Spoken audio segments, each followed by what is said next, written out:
ሰላም ጤና ይስጥልን። በመላው ዓለም የምትገኙ የኢትዮጵያ ኦርቶዶክስ ተዋሕዶ ቤተክርስቲያን መገናኛ ብዙኃን ተከታዮች በያላችሁበት የእግዚአብሔር ሰላም ይብዛላችሁ እያለ የምንገኘው በአዲስ አበባ ሀገረ ስብከት በመንበረ ክብር ደብረ ታቦር ቅዱስ ሚካኤል ቤተክርስቲያን ነው። ስለዚህ ስለ ቦታው የልማት እንቅስቃሴ እንዲሁም ደግሞ የቤተክርስቲያኑን ታሪክ ስለምናደርስላችሁ እስከ መጨረሻ ከኛ ጋር እንድትሆኑ በልዑል እግዚአብሔር ስም እንጋብዛለን።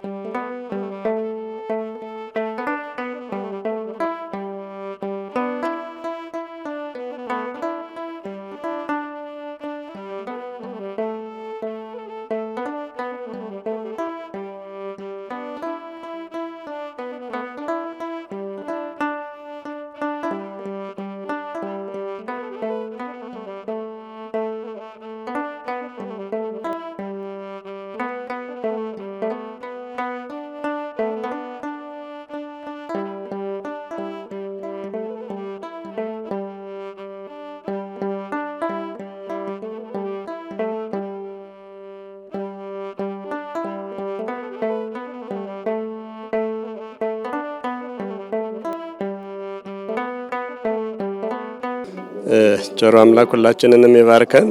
ስሜ መላከ ሰላም አባ ኪሮስ መኮንን ይባላል። የዚህ የታላቁ ታሪካዊ ገዳማችን የመንበረ ክብር አቡነ ተክለ ሃይማኖትና ቅዱስ ሚካኤል ገዳም አስተዳዳሪ ነኝ። ስሜ አቶ መንግስቱ ሲያባራ እባላለሁኝ። የአገልግሎት ድርሻዬ የቤተ ክርስቲያኑ የህንጻ አሰሪ ኮሚቴ ሰብሳቢ ነኝ። አርክቴክት ታምራት ደጀኔ ይባላለሁኝ። የዚህ ታላቅ ገዳምና ግዙፍ ቤተ ክርስቲያን የቴክኒክ ክፍል ሰብሳቢ ነኝ እና ደግሞ የዚህ ትልቁ ቤተ ክርስቲያን ዲዛይን ያደረኩት እኔ ነኝ። እሺ፣ ስሜ አልታየ ጌትዬ ይባላል። የአገልግሎት ስራዬ ደግሞ የህንጻው የንብረት ክፍል ኃላፊ ነኝ። በዚህ ላይ ነው አሁን ያለሁት። ዲያቆን ገብረ መስቀል እባላለሁ። የመንበረ ክብር ደብረ ታቦር ቅዱስ ሚካኤል ሰንበት ትምህርት ቤት ሰብሳቢ ነኝ። እሺ፣ ስሜ አሸናፊ ዘውዴ ይባላል። እዚህ መንበረ ክብር ደብረ ታቦር ቅዱስ ሚካኤል ጻድቁ አቡነ ተክለ ሃይማኖት ገዳም ደብረ ታቦር ሰንበት ትምህርት ቤት አባል እና አገልጋይ ነኝ። እንዲሁም ደግሞ በዚህ በግቢያችን ውስጥ በሚሰራው የኮንስትራክሽን ስራ ላይ ወይም ደግሞ የህንፃ ግንባታ ላይ በቴክኒክ ኮሚቴ የሰርቬይንጉን ስራ ሸፍኝ የምሰራ ልጅ ነኝ። እሺ፣ ስሜ ሊቀ ስዩም አምራኑ ፀሐይ ይባላለሁ። የገዳሙ ዋና ጸሐፊ።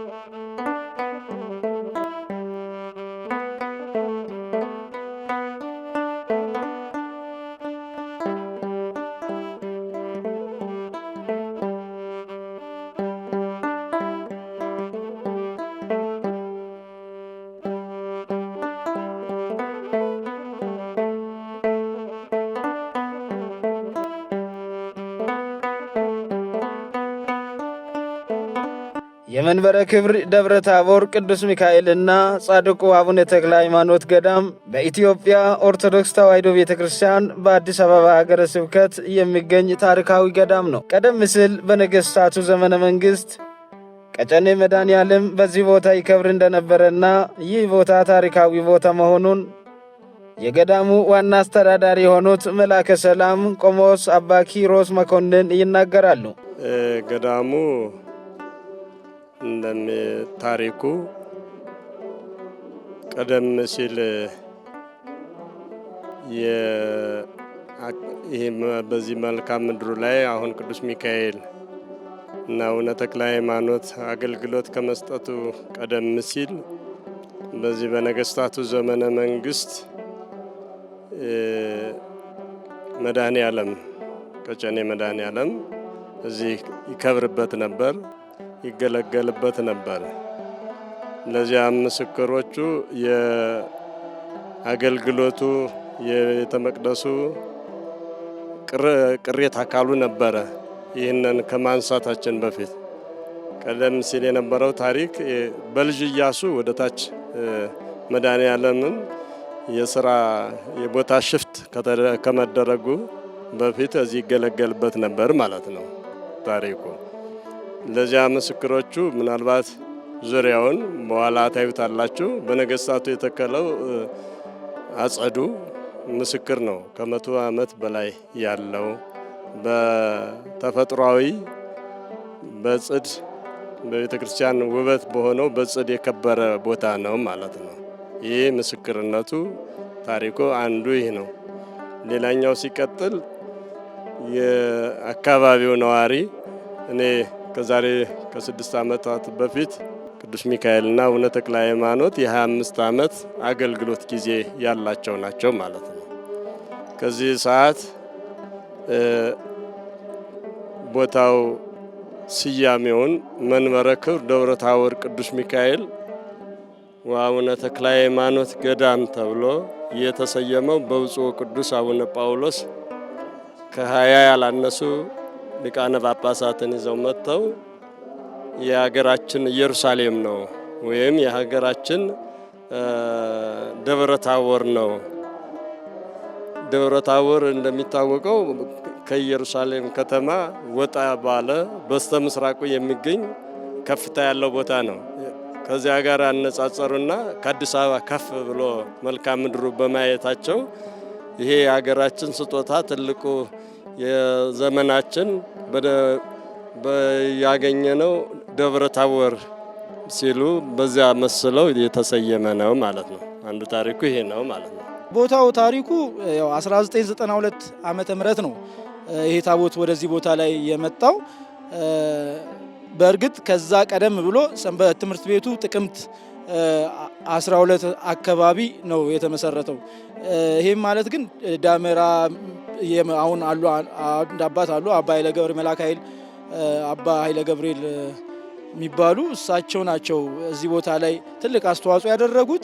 ከእሳቸውም ደግሞ በጠቅላይ ቤተ ክህነት ውስጥ ያሉ በቀድሞ ሊቀ ካህን የነበሩት ሊቀ ብርሃኑ ምንላቸው ሊቀ ካህናት ብርሃኑ እነሱ እንደዚህ ትላልቅ አባቶች ለዚህ ቦታ መተከል ወይም ደግሞ መምጣት ይሄን ታቦት ወደዚህ መምጣት ትልቅ አስተዋጽኦ አድርገዋል።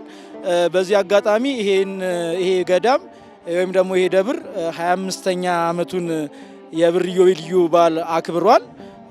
25 ዓመታትን ያው ብዙ ባለሙያዎችን በዓለማዊም በመንፈሳዊም ብዙ አገልጋዮችን አፍርቷል። እንግዲህ በዚህ ሲያገለግል ይሄ ህንፃ ሲሰራ በአርቴክት ባለሙያው የዚህ ቤተክርስቲያን አባል ወይም ደግሞ የሰንበት ትምህርት ቤቱ አባል የሆነ ልጅ ሳይት ወርኩ ላይ ሳይት ኮንስትራክሽኑ ላይ የሚሰሩት ልጆች በሙሉ የቤተክርስቲያን ልጆች የሆኑ ወይም ደግሞ የደብረ ታቦር ሰንበት ትምህርት ቤት አባላት የሆኑ ልጆች ናቸውና ይሄ ሁሉ አስተዋጽኦ እየተደረገ ያለው በሰንበት ትምህርት ቤቱ ልጆች ነው። እንዲሁም ደግሞ ገዳማችን ያው 25 ዓመቱን አክብሯል። ከዚህ በኋላም ደግሞ ያው ይቀጥላል ማለት ነው ክብረ በዓሉ።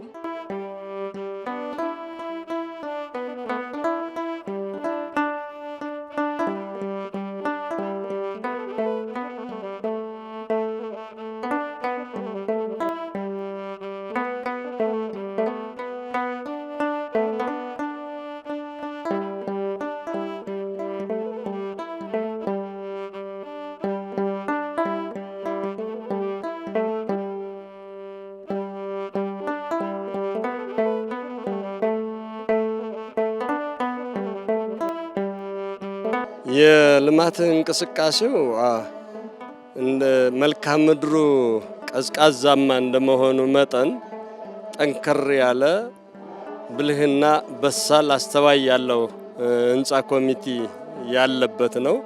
ትልቁ አሁን የልማታችን ስራው ይሄው ህንፃው ነው። በዚህ ህንፃ ለ3-4 ዓመታት ያክል የተጀመረ ነው። በዚህም ጠንካራ የህንፃ ሊቀመንበር አሉበት፣ አቶ መንግስቱ ይባላሉ። ምንም አይነት የህዝባችን እጁ ከጨበጠው ከኪሱ ካወጣው አንዷም ቅንጥጣዊ ሳትባክን በመሰራቱ የምታዩት ከ3500 ካሬ ላይ ያረፈው ህንፃ በማከናወን ላይ እንገኛለን ማለት ነው። ይህም እንግዲህ ባለሙያው ቢገልጸው ይሻላል። ወደ 1100 ካሬ ግራውንድ አለው። ከሱ ለመነሳት ትልቅ ፍጆታ የፈጀ ነው። አሁን ስንት ፐርሰንት እንደደረሰ ያው ልጃችን ኢንጂነሩ ቢናገረው ጥሩ ነው። ኢንጂነሩ የሚሰጠውም የነጻ አገልግሎት ነው፣ ተወላጅ ነው። ያ በመሆኑ በጥሩ ሁኔታ ለእይታ የሚማርክ ለታሪክ የሚሻገር ልማት ነው እየተሰራ ያለው ብዬ ነው የማምነው። ህንጻው ነው ከተጀመረ 3 አመቱ ነው። በዚህ በ3 አመት ውስጥ ብዙ ውጣ ውረዶች ታይተዋል። ብዙ መልካም ነገሮችን ፈጣሪ አሳይቶናል። በምእመናኑ ብርታትና በህንጻ አሰሪ ኮሚቴው ጥንካሬ በሰበካ ጉባኤ በጎ ፈቃድና ተባባሪነት እዚህ ደረጃ ላይ ደርሷል ህንጻው። ልማት ክፍሉ ከጀመርን አሁን በህንጻው ኮሚቴነት በአባልነት ከተመረጥን ያው 3 አመት ነው በስራ ላይ ያለ ነውና በ3 አመት ውስጥ ነው ይሄንን ልማት የሰራ ነው። በጣም ጎበዝ ኮሚቴዎችም አሉ። መምናኑም ትብብር ሆኖ ጫካው ያው የበረከት ቦታ በመሆኑ መምናኑም በማገዝ በ3 አመት ውስጥ ይሄንን ያህል ስራ እንድንሰራ ደርሰናል ማለት ነው። እሺ ምንድነው እዚህ ይሄ ህንጻ ግዙፍ የሆነ 3500 ካሬ ላይ ያረፈ ህንጻ ነው። ይሄ ሲጀመር መጀመሪያ ማነሳሹ ሰንበት ትምህርት ቤቱ ነው። የዚህ የገዳሙ ታሪክ ስንመለከትም ከገዳሙ ምስረታ ሰንበት ትምህርት ቤቱ ምስረታ በ6 ወር ይቀድማል እና መጀመሪያ ሰንበት ትምህርት ቤቱ ከተመሰረተ በኋላ ነው የሰንበት ትምህርት ተማሪዎች በጋራ ሆነው ገዳሙ እንዲመሰረት ከአባቶች ጋር በመሆን ትልቅ አሻራ የተወጡትና የመጀመሪያው ህንጻ ቤተ መቅደስ ሲሰራ ሰንበት ተማሪ ኢንቮልቭ አድርጎ ነውና ያንን ታሪክ በመያዝ አሁንም ይሄን ግዙፍ ቤተክርስቲያን ስንሰራ ወደ 22 ኢንጂነሮችን በራሳችን ያሉትን ሴሌክት አድርገን አርኪቴክተሮችን የራሳችን ልጆች መርጠን በምን አይነት መንገድ ነው ይሄን ቤተ መቅደስ መስራት የምንችለው እያንዳንዱ ሰንበት ተማሪ ሙያውን እንዴት ነው ለቅዱስ ቤተክርስቲያን ፈሰስ ማድረግ የሚችለው ነው የሚል ከተወያየን በኋላ ይሄን ለሰበካ ጉባኤ አሳውቀን ሰበካ ጉባኤ አጽድቆልን ዲዛይኑ በእኛ ልጆች በአርኪቴክተሮች ከተሰራ በኋላ ያው እንግዲህ እያንዳንዱ ፓርት ላይ የኛ ልጆች ተሳትፎ ያደርጋሉና በሁሉም ሰንበት ትምህርት ቤት የበቁ ልጆች አሉ። በዓለማዊም እንዲሁም በመንፈሳዊ በሁለት መንገድ የተሳሉ ሰይፎች የሆኑ እነዛን የመጠቀም ትልቅ ድርሻ ቤተክርስቲያን አለባት።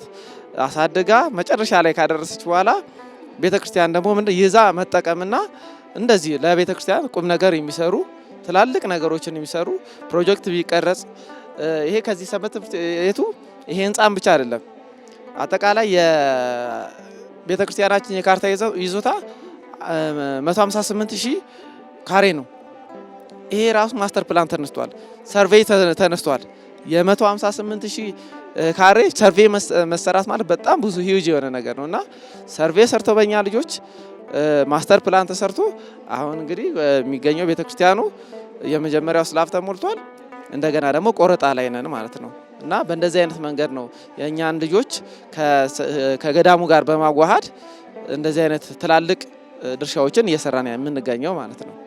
እንደ ቴክኒክ ሙሉ ለምሳሌ እኔ ሰርቬር ነኝ ብያለሁ። ሙሉ የሰርቬይንግ የቶፖግራፊ ስራዎች ምንም አይነት ኮስት ሳይደረጉ ገዳሙ ወደ 158000 ካሬ ሜትር አለው። ያ 158000 ካሬ ሜትር ለምሳሌ ቶፖግራፊ ሲሰራ ሳይት ፕላኖች ሲሰሩ በሰንበት ትምህርት ቤቱ ባለሙያዎች የሆኑ ሌሎች ወንድሞችም ከኔ ጋር አብረውን አሉ። እነሱ አንድ ላይ ሆነን ቶፖግራፊውን ሰርተናል። አሁን ላይም ይሄ ህንጻ ሲቀመጥ ከቤተክርስቲያን ልጆች ጋር ሆነን ሙሉ ቤተክርስቲያኑን አስቀምጠናል። አሁንም ደግሞ እየተቆረጠ ያለው ቆረጣ ሙሉ ሰርቬይንጉን ክትትል የሚያደርገው የሰንበት ትምህርት ቤቱ አባል ወይም ደግሞ እኔንና እኔን የመሰሉ ወንድሞች የሆኑ ናቸው። ይሄንን ቤተክርስቲያኗን በቴክኒክ እኛ እያገዝናት ነው። እሺ አመሰግናለሁኝ። ይሄ ትልቅ ገዳም ቤተክርስቲያናችን ዲዛይኑን ስንነሳ የመጀመሪያው ጽንሰ ሐሳባችን መሶበ ቅርጽና መስቀል ቅርጽን አንድ ላይ በማዋሃድ የሥርዓተ ቤተክርስቲያንን በተመለከተ ትልቅ ካቴድራል ለመስራት ነው ያሰብነው ማለት ነው። ይሄ ቤተክርስቲያናችን ያረፈው 3500 ካሬ ሜትር ላይ ነው ያረፈው። በውስጡም ከ1500 እስከ 2000 ድረስ ምዕመናንን የመያዝ አቅም አለው ብለን እናስባለን። ይህ ቤተክርስቲያን እንግዲህ እንደምናየው ከአገልግሎትም ከምንም አኳያ በጣም ሰፊና ትልቅ የሆነ ቤተክርስቲያን ነው። ምድር ቤትም አለው። ወደ 1000 ካሬ የሚሆን ምድር ቤት ወይም ደግሞ ቤዝመንት ብለን የምንጠራው በውስጡ ይዟል። ይሄም ለተለያዩ አገልግሎቶችን የሚውል ክርስትና ቤቶች፣ ገድል ቤቶች፣ ብዙ አገልግሎቶችን በሰፊው የሚይዝ ቤተክርስቲያን ነው ብለን እናስባለን። እንግዲህ ስለ ዲዛይኑ ይሄን ያለ። እሺ እንግዲህ አሁን የስራ እንቅስቃሴውን በተመለከተ ገዳሙ ያው እቅድ አውጥቶ እየተንቀሳቀሰ ነው። ካቀርናቸው እቅዶች መካከል አንዱ ቦታው ሰፊ ከመሆኑ አንጻር ቦታዎቹ እንዳይባክኑ ማስተር ፕላን ማሰራት ነው። ማስተር ፕላኑ በባለሙያዎች ተሰርቷል። ማስተር ፕላኑ ከተሰራ በኋላ የዚህ የቆረጣ ስራ አሁን የምታዩት ከፍተኛ የልማት ስራ እንዲሰራ ተደርጓል። የወሰን ችካል ማስቸከል ነበረብን። ከዚህ በፊት ቢቸከልም በዚህ በአጥር ግንባታ ዙሪያ ላይ ሰፊ ችግሮች ነበሩ። እነሱ ችግሮች እንዲቀረፉ ሰበካ ጉባኤው መስዋዕትነት በመክፈል የአጥር ግንባታውን ወሰን የማስከበር ስራውን የመስራት እቅድ ነበረን። ይህን አከናውነናል። አሁን ቀሪ ስራዎች አሉ። ቀሪ ስራዎቻችን አጥሩ ይሆናል። አጥሩ ይቀጥላል። ከዛ ቀጥሎ ደግሞ በገዳሙ የገቢ ማስገኛ ስራዎች የታቀዱ ፕሮጀክቶች አሉ። በየሂደታቸው እንዳፈጻጸሙ ወደፊት እንሰራለን ብለን ተስፋ እናደርጋለን።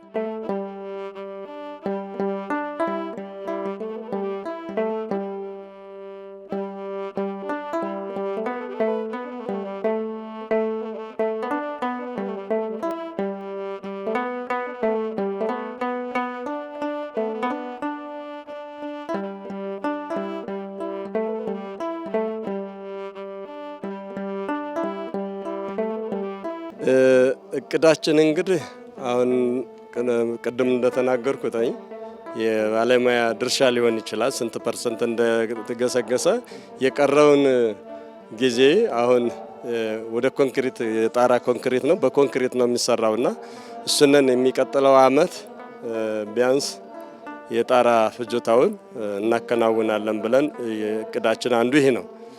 ሁለተኛው ያው የገቢ ምንጫችንን ህዝባችንን የማዳንና የማቅረብ ስራ ብለን ነው የምናስበው። የእቅዳችን ትልቁ እቅዳችን ይሄ ነው። ሌላኛው ግን ህዝባችን አገልግሎት ነው። ሲቀጥል አሁን ያያችሁት ነው ዙሪያውን በኃይለኛው ዶዘር ገብቶ እያረሰው ነው። ይሄ ባህር ዛፉን የአካባቢው ኤሪያ ላይ ያለው እንደሚታወቀው ለህንፃ ነቀርሳ ነው። ለአገልግሎት መልካምነት ቢኖረውም ለህንፃ ደግሞ ያነውን ያህል ተቃራኒ ስለሆነ ዙሪያውን ይህንን ባህር ዛፉን አንስተን የወቅት እና ዘመን የራሳችንን እጽዋቶች የመትከል አላማችን ነው ማለት ነው። አንዱ ይህ ነው። ይህንን ደግሞ የመንግስትም ትልቁ አላማው ነው። ያንን ደግሞ ፓርክ ነው አካባቢው ከፓርክ ጋር የተመጋገበ አንዱ ፓርክ ነው። ቤተክርስቲያናችንም በፓርክ እንኳን አጠራር ባይመጠናትም ግን አንዱ ቅርስ ነው። በቅርስነቷ ቀዳማዊነቷን ለማስከር የቀደሙ ዛፎቿ የሉም። ለምሳሌ ያክል እንደ ወይራ ያሉት እንደ ቀረሮ ይሄ እንደ ዋንዛ የመሳሰሉትን አሁን በዚህ በኤሪያው ላይ ዘንድሮ እናመርታለን ብለን እናስባለን ማለት ነው። በአሁኑ ሰዓት የህንፃ ስራውን ከማከናወናችን በፊት የመሬት ቆረጫና የቦታ ማስተካከል ስራ እየሰራን ነው። ይህንንም ትልቅ በጎ አድራጎት ድርጅት ማለትም ማርካን የኮንስትራክሽን ድርጅት ትልቅ አስተዋጽኦ እያደረገልን ነው። የአፈር ቆረጣውን ያለምንም ነዳጅና ያለምንም ወጪ ለህንፃ ሰሪ ኮሚቴውና ለቤተክርስቲያኑ ድጋፍ እያደረገልን ነው። ቤተክርስቲያኑ ከዚህ በኋላ የሚቀሩ ስራዎች ዶም የመስራት ስራ ይቀረናል። ኮንክሪት የመሙላት የጣሪያው ስራ ይቀረናል። እነዚህን ስራዎች በአጭር ጊዜ ለማከናወን የተለመደውን ትብብር ምዕመናኑ እንደሚያደርግልንም እያመንን ስራችንን በትጋት እንሰራለን በፈጣሪ ፈቃድ ብለን እናስባለን። እሺ እንግዲህ ህንጻው አሁን የደረሰበት ደረጃ ምንድነው? ከግራውንድ ወተን ቤዝመንትንም ጨርሰን ቤዝመንቱንም ጨርሰን የሜዛኒን ስራ ወይም ደግሞ ፎቅ ስራ የምንላትን ፓርት እሷን ጨርሰን ከእንግዲህ አሁን ወደ ትልቁንና በአይነቱ ልዩ የሆነውን ጉልላት ወደ መስራት ደረጃ ላይ ነው ያለነው። እንግዲህ አሁን ያለንበት ደረጃ እሱ ላይ ነው። ለወደፊቱ አሁን ያቀድነው እንደ ልማት ክፍል በጣም ሲያስቸግረን የነበረው ያው የመሬት መቁረጥ ነበርና መሬቱ ድንጋይ አለታማ ነገር ስለሆነ ያው በቅዱስ ሚካኤል ረዳትነት መሬቱ አሁን ተቆርጦልናል። ቀጣይ እንግዲህ አሁን የምንሰራቸው ስራዎች ይህን ህንፃ ወደ ላይ አሳድገን እንግዲህ ባቀርንበት ጊዜ ለመጨረስ ስለሆነ ያው ህዝበ ክርስቲያኑ በውጭም በአገር ውስጥም ያሉት ይህንን ስራ እያዩ የተረባረቡ ህንፃውን ባሰብንበት ጊዜ እንድንጨርስ የሚል ሀሳብ ነው ያለኝ እኔ በግሌ። መልካም። ያው ሰንበት ትምህርት ቤት የራሷ የሆነ መዋቅርና በራሷ የትምህርቶች አሉ። በዛ መሰረት እንሄዳለን። አሁንም እንደተጀመረው ከ1 እስከ 12 ክፍል ትምህርት አለና በቅዱስ ሲኖዶስ ጸድቆ የወጣ በሀገረ ስብከት ደረጃ እየተተገበረ ያለ ካሪኩለም በዛ መሰረት እኛ እየሰጠን እንገኛለን። ነገር ግን ምንድነው አሁን እንደምታዩት ግቢው ገና መስተካከል ሂደት ላይ ነው። ቅድም አንስቼዋለሁ፣ ማስተር ፕላን እየሰራ ነው። የሰንበት ትምህርት ቤት ህንፃ ያስፈልጋል። ካህናት ማረፊያ ህንፃዎች ያስፈልጋሉ። ትላልቅ አዳራሽ፣ የስብከተ ወንጌል አዳራሾች ያስፈልጋሉና ይሄን ዙሪያው የምናየውን አካባቢውን እንዳለ ዛፎችን አስፈቅደናል። ቀጥታ የምናስተገብረው ከዚህ ህንፃ ጎን ለጎን እነዚህ አይነት ስራዎችን ነው። እዚህ ላይ ደግሞ ገዳሙ ይሄን ታስክ ለሰንበት ትምህርት ቤቱ ሲሰጥ ሰንበት ትምህርት ቤቱ ያላትን ሂዩማን ሪሶርስ ማለት ነው ብዙ የተማሩ ሲኒየር የሆኑ ባለሙያዎች አሉ። እነዛን እየተጠቀምን ዲዛይን በማድረግ እንደገናም ደግሞ ኮንሰልት በማድረግ ስራውን በሙሉ ማለት ነው። እዚህ ላይ ቅድም እንደተናገርኩት የኛ ልጆች ናቸው፣ የሰንበት ትምህርት ቤቱ ፍሬ የሆኑ ልጆች ናቸው እየተሳተፉበት ያለውና አሁንም የሰከንድ ፌዙ የዚህ ህንፃ ምንድነው ወደ ላይ ነው የምንወጣው፣ ሰከንድ ጣሪያው ማለት ነው። እና ከዛ በኋላ ነው ወደ ዶም የምንሄደው። ያንን ስትራክቸራል ኢንጂነሮች አሉ፣ ያንን ሰርተዋል። ቀጥታ ምንድነው ሀብት አሰባሳቢው የህንፃ አሰሪ ኮሚቴ ያንን እንዳደረገ የኛ ልጆች ደግሞ በዛ መንገድ ስራውን ይቀጥላሉ ማለት ነው። ነገር ግን ይሄ ብቻ አይደለም። እንግዲህ የምታዩት ቦታችን ቆረጣ ተደርጓል። ስለዚህ ይሄ ቆረጣ ስናደርግ መድረኩን በማስተካከል ግቢውን የተመቻቸ በማድረግ ሁኔታ ትልቅ ድርሻ እየተወጣ ይገኛል ማለት ነው። ሰንበት ትምህርት ቤቱ ከመደበኛ የሰንበት ትምህርት ቤት አገልግሎት መማር ማስተማር፣ ሌሎችም ደግሞ መንፈሳዊ አገልግሎት ውጪ በገዳሙ ልማት ስራ ላይ እነዚህ አይነትን ሚና እየተወጣ እንገኛለን ማለት ነው። ወደፊትም እነዚህን ነው የምናስቀጥለው።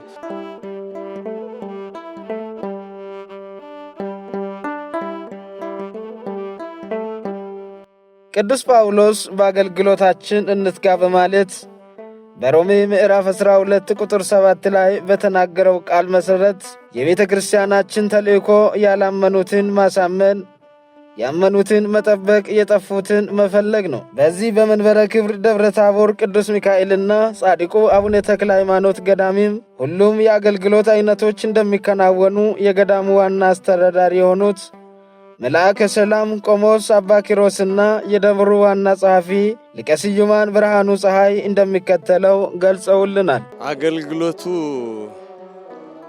እንግዲህ እንደሚታወቀው ኢትዮጵያ ኦርቶዶክስ ተዋሕዶ ቤተክርስቲያን ትልቁ አገልግሎቷ ነፍስ ላይ ነው የምታገለግለው።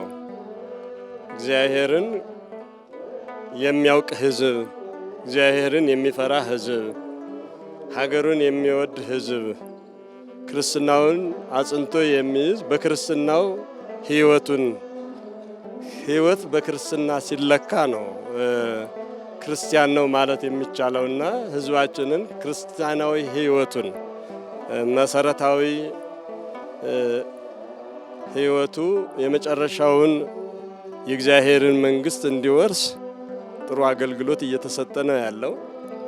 ያው እንደሚታወቀው ሊቃውንቱ በማህሌቱ፣ ቀሳውስቱ በቅዳሴው፣ ዘማሪያኑ በማህሌቱ በእነዚህ ዘርፍ የሚገለገለውን አገልግሎት ማንኛውም አብያተ ክርስቲያናት እንደሚሰጠው በጫካው ላይ ሆኖ ለየት ባለ አገልግሎት ይሰጣል።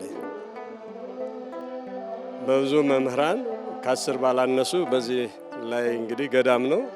መምህራን ሊቃውንቶች አሉበት። የድጓ፣ የአቋቋም፣ የቅኔው ሁሉም መምህራኖች ይገኛሉ። በእነዚህ ይገለገላል ማለት ነው። ሌላኛው ይሄ ስብከቱ ላይ ብናየው እንደሚታወቀው ትንሽ ጫካ ነው፣ ግን ወርሃዊ እና ሳምንታዊ በሚል ጥሩ ሰባኪያን ከ4-5 ሰባኪያን አሉ። የብሉያት የሐዲሳት መምህራኖች አሉበት።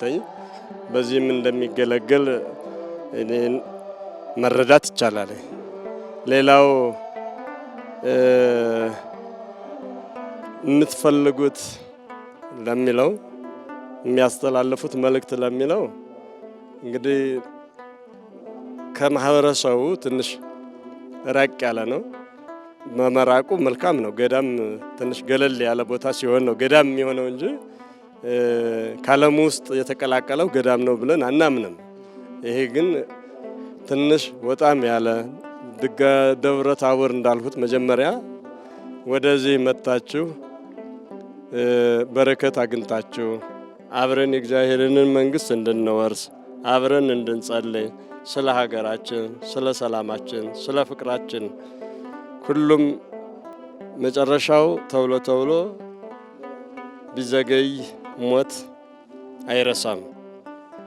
ሞትን ያክል እንግዳ ያለብን እስከሆነ ድረስ አብረን በፍቅር በአንድነት እግዚአብሔርን አመስግነን ተገልግለን አስገልግለን እንድንሄድ ነው። ሌላኛው ይህ የምታዩት ግዙፍ ህንፃ ነው።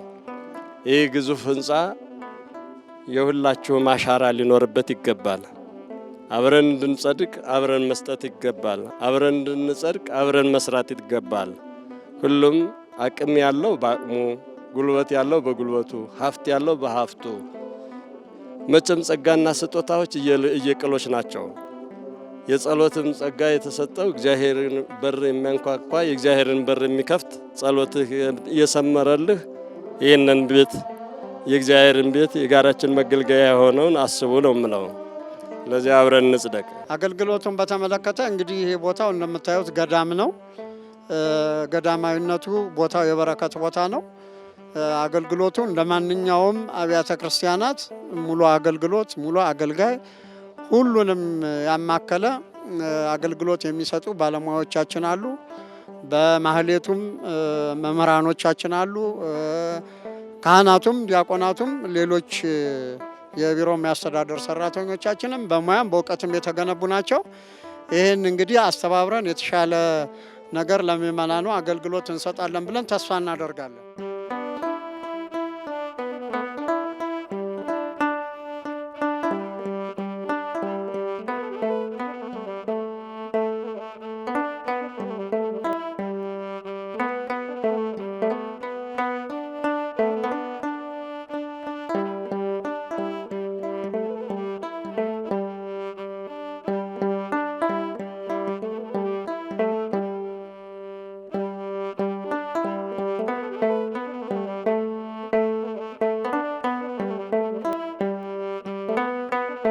ይሄ ግዙፍ ህንፃ ወቅቱ እንደሚታወቀው አሁን ኢኮኖሚው ስንነሳ በ100 ሚሊዮን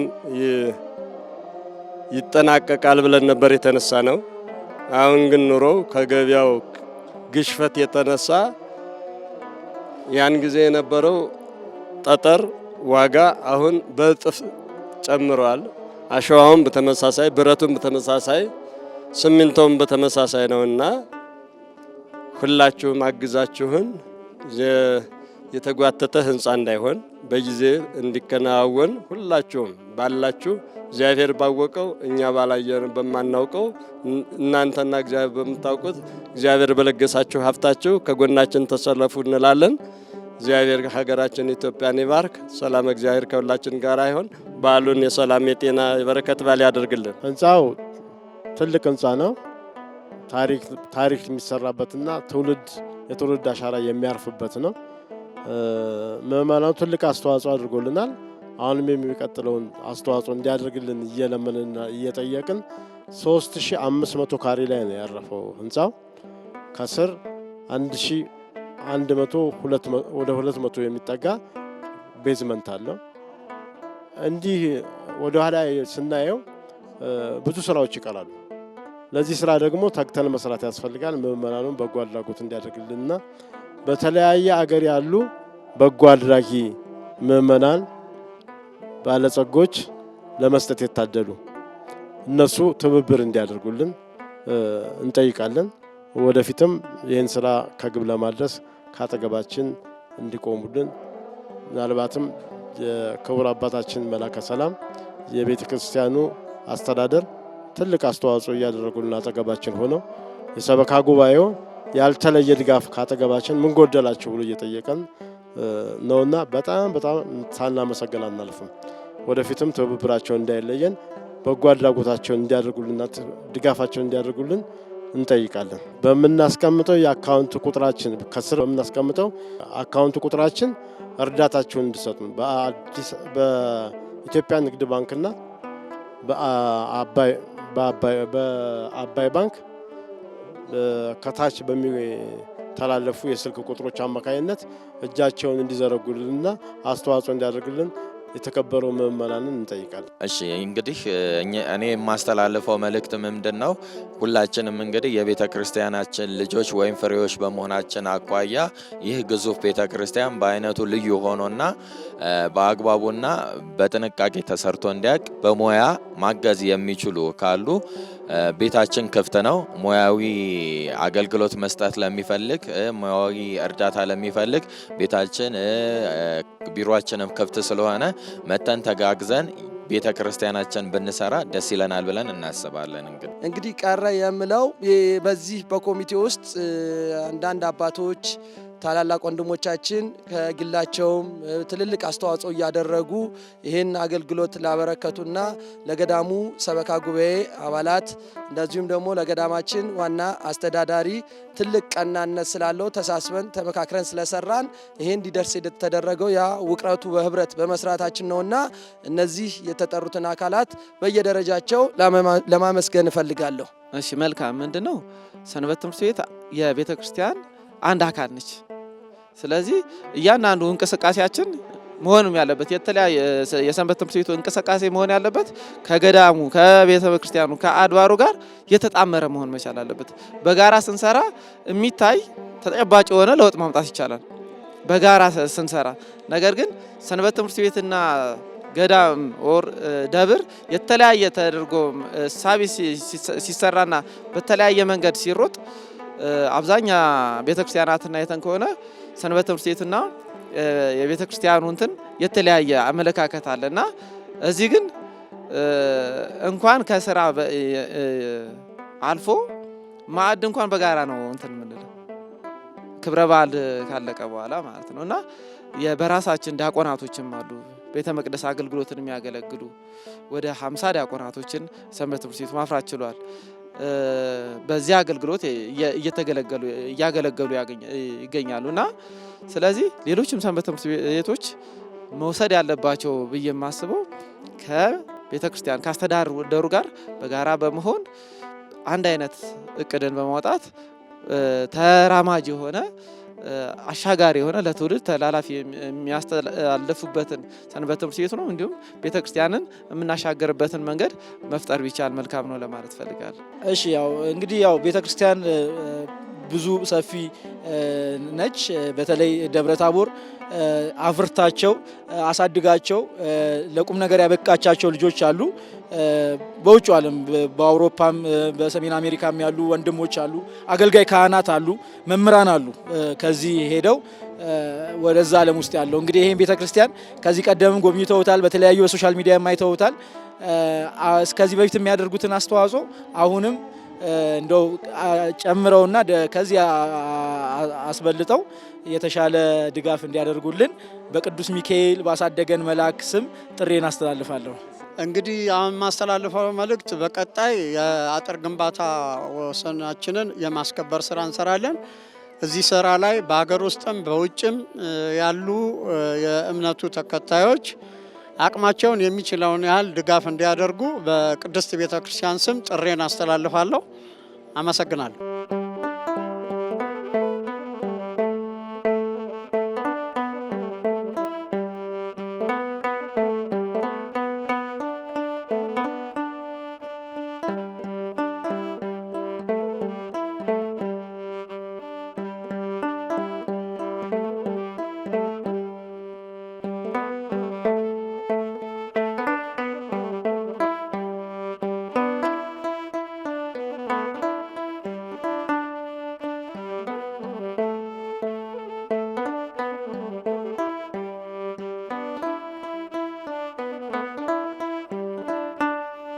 እንግዲህ በመላው ዓለም የምትገኙ የኢትዮጵያ ኦርቶዶክስ ተዋሕዶ ቤተክርስቲያን ልጆች አሁንም በድጋሜ ሰላም እግዚአብሔር ይብዛላችሁ እያልን በዛሬው ዕለት በአዲስ አበባ ሀገረ ስብከት በመንበረ ክብር ደብረ ታቦር ቅዱስ ሚካኤልና አቡነ ተክለ ሃይማኖት ቤተክርስቲያን ተገኝተን ስናደርስላችሁ የነበረው መርሐ ግብር ይህን ይመስል ነበረ። እንግዲህ በዚህ ቦታ ቅድም እንዳያችሁት እንደተመለከታችሁት ይህ ቦታ ጥንታዊ ቅዱስ ስፍራ፣ ልዩ ቦታ እንዲሁም ደግሞ ግዙፍ የሆነ ህንፃ ቤተክርስቲያን እየተሰራ የሚገኝበት ቤተክርስቲያን ስለሆነ እንግዲህ ከመርሐ ግብራችንም ብዙ ትምህርቶችን እንዳገኛችሁ ተስፋ እናደርጋለን። ከቀሪ የኢትዮጵያ ኦርቶዶክስ ተዋሕዶ ቤተክርስቲያን መገናኛ ብዙኃን ጋር እንድትሆኑ በልዑል እግዚአብሔር ስም እየጋበዝን ከወዲሁ እንሰናበታችኋለን። ሰላም እግዚአብሔር ከሁላችን ጋር ይሁን።